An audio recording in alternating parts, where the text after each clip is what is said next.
Shalom, shalom, très chers frères et sœurs en Christ.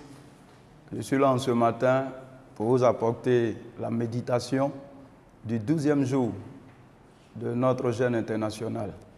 Et ce jour-là, le thème c'est « Demeurer en Jésus ». Comment pouvons-nous être rassurés que nos vies porteront leurs fruits?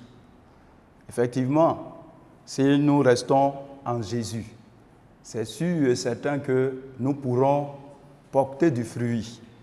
Parce que lui, il est notre source. Lui, il est le créateur. Le principe, la création. Le Seigneur Jésus est capable de produire de bons fruits dans nos vies, de bonnes œuvres. Il est capable d'apporter des bénédictions. Oui. Et de nous donner, de pouvoir entretenir des relations pieuses. Sa vie divine de bonté et de salut nous unit en tant que peuple pour devenir un en lui et dans notre mission. Il est très important pour chaque élu du Seigneur Jésus de comprendre que lui étant la vie, nous sommes les branches. Si les branches que nous sommes ne restons pas unis, attachés, soudés, vous voyez, au tronc qui est Jésus, alors nous allons sécher. Mais si nous restons attachés, oui, au tronc de l'arbre qui est Jésus, alors c'est sûr que la sève de l'arbre qui est le Saint-Esprit, la vie de Dieu va couler en nous. Alors, branches, oui, que nous sommes, nous porterons de bons fruits. Nous aurons, vous voyez, des feuillages qu'il faut et nous aurons la joie. Nous serons heureux, oui, effectivement, de pouvoir marcher avec le Seigneur Jésus. Alors, nous allons lire le texte du jour. Jean chapitre 15, le verset 1 au verset 4.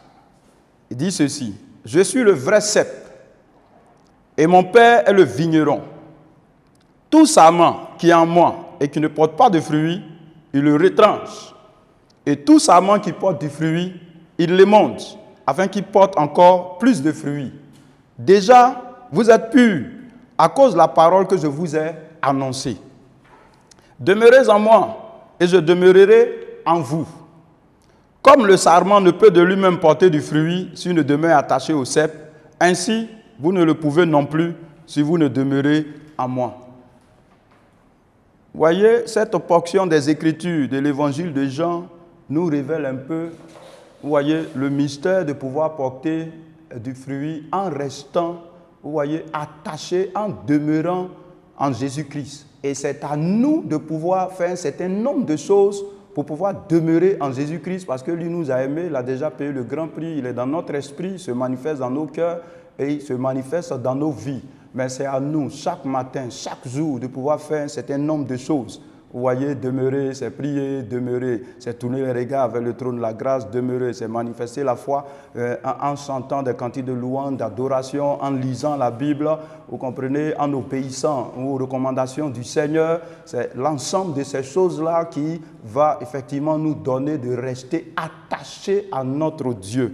Et notre Seigneur Jésus, alors par la suite, va laisser couler sa sève qui est le Saint-Esprit en nous, et le Saint-Esprit va nous donner de connaître, vous comprenez, beaucoup de joie, beaucoup de bénédictions, et nous serons heureux. Le deuxième passage, Éphésiens chapitre 2, le verset 19 au verset 22, dit ceci: « Ainsi donc vous n'êtes plus des étrangers ni des gens du dehors, mais vous êtes concitoyens des saints gens de la maison de Dieu. Vous avez été édifiés sur le fondement des apôtres et des prophètes, Jésus-Christ lui-même étant la pierre angulaire.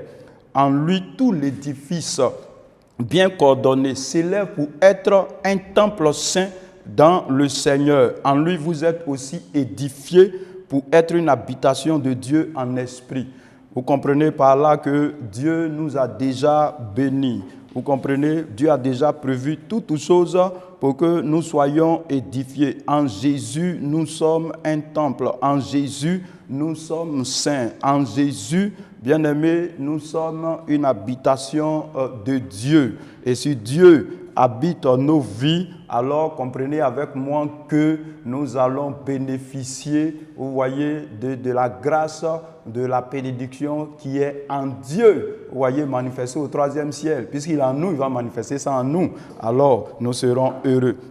Alors, je voudrais vous inviter à passer aux différents points de prière de ce jour. Le premier point de prière, vous répétez après moi, Seigneur Jésus, aide ceux qui sont perdus à découvrir la merveilleuse relation rédemptrice que tu as mise à leur disposition par ton sacrifice. Seigneur Jésus, ouvre les yeux sur ta bonté. Merci de le faire. Nous sommes exaucés au nom de Jésus. Nous allons passer au deuxième point de prière. Répète après moi. Seigneur Jésus, aide nos communautés à refléter ta bonté en tant que communauté collective qui brille de mille feux. Nous sommes exaucés au nom de Jésus. Nous passons au troisième point de prière. Seigneur Jésus, aide nos églises à continuer à tenir ferme afin que tu puisses vivre en nous par ton esprit. Nous avons besoin, Seigneur, de demeurer ferme, de rester ferme en toi. Il nous faut la fermeté. Et nous croyons que tu es tout puissant pour nous donner d'être fermes. Nous comprenons que selon le thème de ce jour-là, c'est le sujet le plus important. Donne-nous, Seigneur, ô Dieu, de tenir ferme, Seigneur. Donne-nous de tenir ferme. Seigneur, merci de nous exaucer. Nous sommes exaucés au nom de Jésus.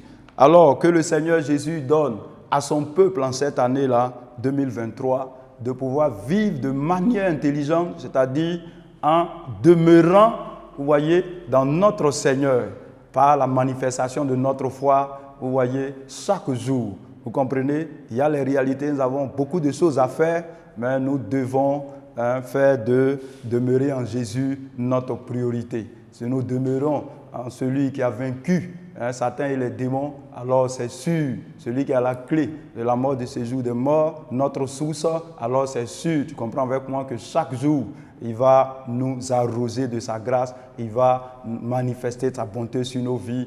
Et puis, nos jours, nos semaines, nos mois, nos heures de 2023, vous comprenez, seront illuminés de sa lumière, seront illuminés de sa puissance. Alors, demeurez bénis, demeurez bénis, demeurez bénis. Grâce du Seigneur sur vos vies, au nom de Jésus-Christ.